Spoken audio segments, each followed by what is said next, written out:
L'autre jour, je corrigeais des enregistrements d'élèves, et je dois t'avouer qu'un truc m'a particulièrement fait saigner des oreilles. C'est lorsque l'un d'entre eux fit une référence un petit peu maladroite à Knights of the Old Republic pour me parler de la mythologie Star Wars. Bon, soit, il a voulu se faire plaisir en faisant une petite référence à son jeu vidéo préféré, mais il a perdu toute crédibilité lorsqu'il a donné le titre de celui-ci. Knight. Pourquoi il dit ça ?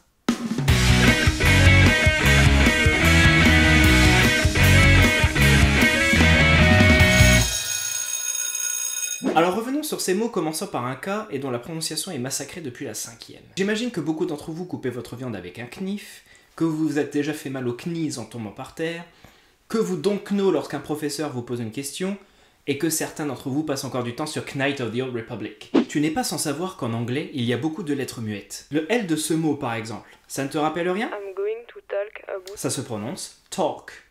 Le W de ce mot-là. Quand j'entends mes youtubeurs gaming préférés parler de récupérer la Master Sword dans Zelda Breath of the Wild,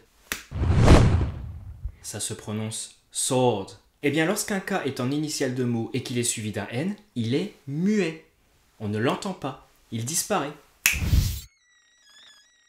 Alors ne te fatigue pas à le prononcer. Ces mots existent depuis très longtemps dans la langue anglaise. Ce sont les vestiges de ces racines germaniques.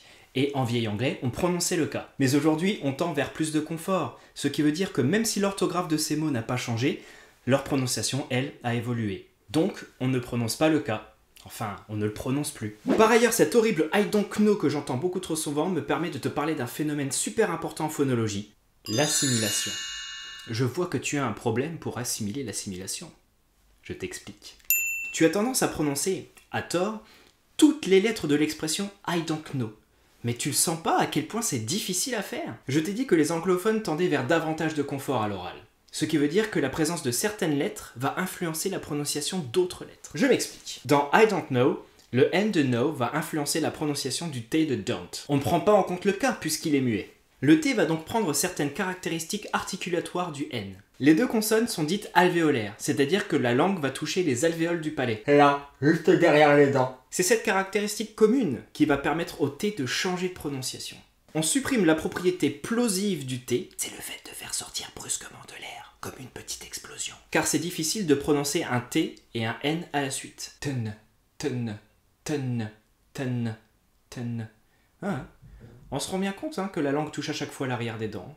Par conséquent, ce T devient presque un N pour faciliter la prononciation du N de know. Le T a été assimilé par le N, ce qui donne I don't know. Bon, petit message à mes élèves. Ce n'est pas parce que vous savez prononcer cette expression comme un natif qu'il va falloir l'utiliser à chaque fois que je vous interroge en classe, hein. Merci à tous d'avoir regardé cet épisode jusqu'au bout, j'espère qu'il vous aura plu. Si c'est le cas, n'hésitez pas à laisser un petit pouce bleu. Et si vous avez des suggestions ou d'autres questions concernant l'assimilation ou d'autres phénomènes phonologiques, vous pouvez laisser un petit commentaire. N'hésitez pas à vous abonner à la chaîne et activer la cloche pour être notifié des prochains épisodes. A bientôt!